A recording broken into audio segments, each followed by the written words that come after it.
guys, kenalin dulu ya, saya Pak Jeffrey, guru matematika di SMA Trinitas Bandung. Di video ini, kita bakal bahas materi statistika yang kelihatannya simple, tapi penting banget buat paham data secara lebih dalam, yaitu ukuran penyebaran data.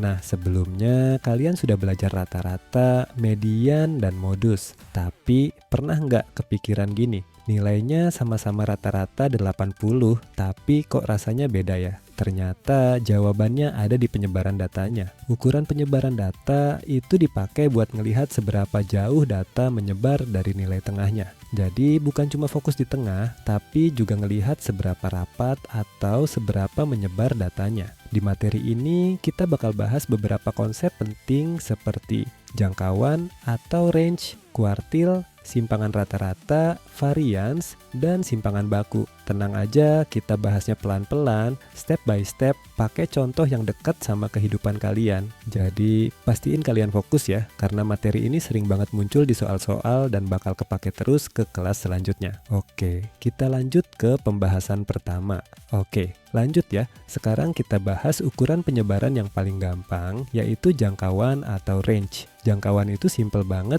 yaitu selisih antara nilai terbesar dan nilai terkecil dalam data.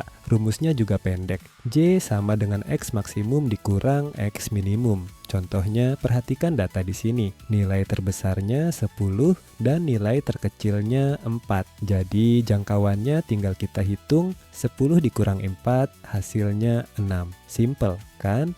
Yuk, lanjut ke contoh atau ukuran penyebaran berikutnya. Sekarang kita lihat contoh jangkauan, tapi datanya disajikan dalam bentuk tabel frekuensi. Ingat ya, walaupun ada frekuensinya, yang kita perhatikan tetap nilai datanya, bukan banyak kemunculannya. Dari tabel ini, nilai terkecilnya adalah 50 dan nilai terbesarnya adalah 100. Jadi jangkauannya langsung kita hitung. 100 dikurang 50, hasilnya 50. Jadi kesimpulannya jangkauan data ini adalah 50. Simple dan cepat kan? Yuk lanjut ke ukuran penyebaran berikutnya. Sekarang kita masuk ke kuartil. Kuartil itu nilai yang membagi data jadi 4 bagian yang sama banyak. Tapi ingat ya, datanya harus diurutkan dulu dari yang kecil ke besar. Ada 3 kuartil yang perlu kalian tahu. Q1 sebagai kuartil bawah, Q2 sebagai kuartil tengah atau median, dan Q3 sebagai kuartil atas. Jadi kuartil ini bantu kita ngelihat penyebaran data di bagian bawah, tengah, dan atas. Oke, sekarang kita masuk ke contoh kuartil ya. Langkah pertama yang wajib banget, datanya kita susun dulu dari yang paling kecil ke paling besar. Setelah diurutkan, datanya jadi 4, 4, 5, 5, 5, 7, 8, 8, 10, 10. Dari sini, kuartil tengah atau Q2 adalah median. Karena datanya genap, kita ambil 2 nilai tengah, yaitu 5 dan 7, lalu dirata-ratakan, hasilnya 6. Selanjutnya, Q1 adalah median dari bagian kiri, hasilnya 5, dan Q3 adalah median dari bagian kanan, hasilnya 8. Jadi, kesimpulannya, Q1 sama dengan 5, Q2 sama dengan 6, dan Q3 sama dengan 8. Lanjut ke contoh kedua ya. Seperti biasa, langkah pertama datanya kita urutin dulu dari yang paling kecil ke paling besar. Setelah diurutkan, datanya jadi 3, 4, 4, 5, 5, 6, 6, 6, 7, 7, 8, 9, 9. Karena jumlah datanya ganjil, Q2 atau median langsung kelihatan, yaitu 6. Sekarang kita bagi 2. Bagian kiri untuk Q1, bagian kanan untuk Q3. Di bagian kiri, nilai tengahnya 4 dan 5. Jadi Q1 sama dengan 4,5. Di bagian kanan, nilai tengahnya 7 dan 8. Jadi Q3 sama dengan 7,5. Jadi kesimpulannya, Q1 sama dengan 4,5, Q2 sama dengan 6, dan Q3 sama dengan 7,5.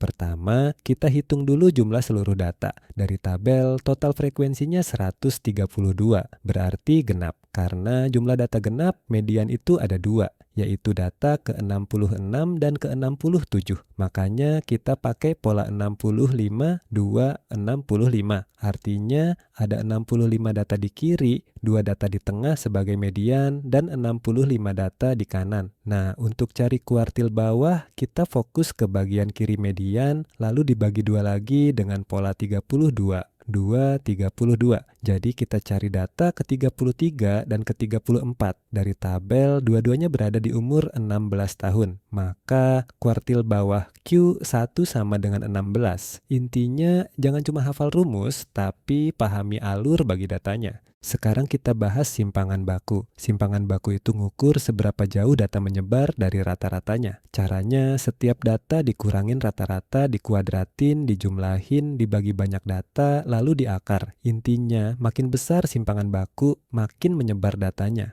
Sekarang kita lihat contoh hitung simpangan baku ya. Pertama, kita cari rata-ratanya dulu. Jumlah semua data dibagi 10, hasilnya 6. Setelah itu, tiap data dikurangin rata-rata, dikuadratin, lalu dijumlahin. Hasilnya 40, kita bagi 10, jadi 4. Lalu kita akar, dapat simpangan baku 2. Jadi, simpangan baku data ini adalah 2. Dari perhitungan tadi, kita dapat simpangan baku sama dengan 2. Artinya apa? Artinya rata-rata jarak data terhadap nilai rata-ratanya itu sekitar 2. Karena rata-ratanya 6, sebagian besar data ada di kisaran 4 sampai 8. Jadi data ini nggak terlalu menyebar, masih cukup rapat di sekitar rata-rata. Makin kecil simpangan baku, makin mirip nilai datanya. Sekarang kita bahas varians ya. Varians itu sebenarnya simpangan baku yang dikuadratin. Makanya varians ditulis sebagai S kuadrat. Rumusnya mirip, tapi tanpa akar. Dari contoh sebelumnya, kita sudah dapat simpangan baku sama dengan 2. Jadi variansnya tinggal kita kuadratin, 2 pangkat 2 hasilnya 4. Artinya penyebaran data ini punya varians sebesar 4. Terus varians 4 itu artinya apa? Varians nunjukin tingkat penyebaran data tapi dalam bentuk kuadrat, bukan satuan aslinya. Varians 4 ini sebenarnya bilang bahwa penyebaran data nggak terlalu besar, karena kalau diakarin balik, simpangan bakunya cuma 2. Jadi varians itu lebih sering dipakai buat perhitungan statistik, sedangkan maknanya lebih gampang dipahami lewat simpangan baku. Terakhir, kita bahas simpangan rata-rata. Simpangan rata-rata itu ngukur rata-rata jarak setiap data terhadap nilai rata-ratanya. Bedanya dengan simpangan baku, di sini nggak dikuadratin, tapi pakai nilai mutlak supaya selisihnya nggak ada yang negatif. Jadi, simpangan rata-rata ini nunjukin seberapa jauh data menyimpang secara rata-rata dan biasanya lebih gampang dibayangin. Oke, sekarang kita masuk ke contoh menghitung simpangan rata-rata. Seperti biasa, langkah pertama adalah mencari rata-rata datanya dulu. Kita jumlahkan semua nilai, hasilnya 60, lalu dibagi jumlah data, yaitu 10, jadi rata-ratanya 6. Setelah itu, kita hitung selisih setiap data terhadap rata-rata, tapi ingat, kita pakai nilai mutlak supaya hasilnya nggak ada yang negatif. Semua selisihnya kita jumlahkan, hasilnya 18.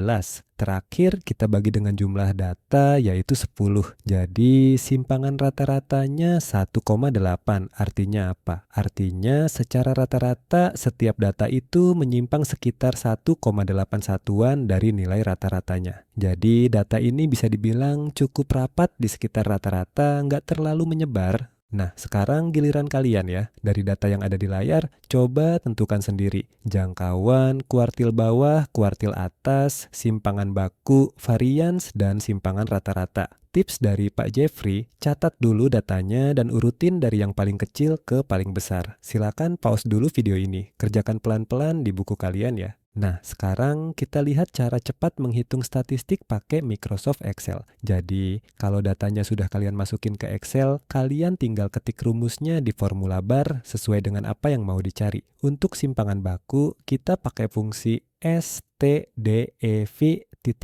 Untuk variance, pakai fungsi var.p, dan untuk simpangan rata-rata pakai fungsi AVEDEP. Excel ini cocok banget dipakai kalau datanya banyak supaya kita nggak hitung manual satu-satu. Tapi inget ya, walaupun pakai Excel, kalian tetap harus paham konsepnya, bukan cuman bisa ngetik rumus.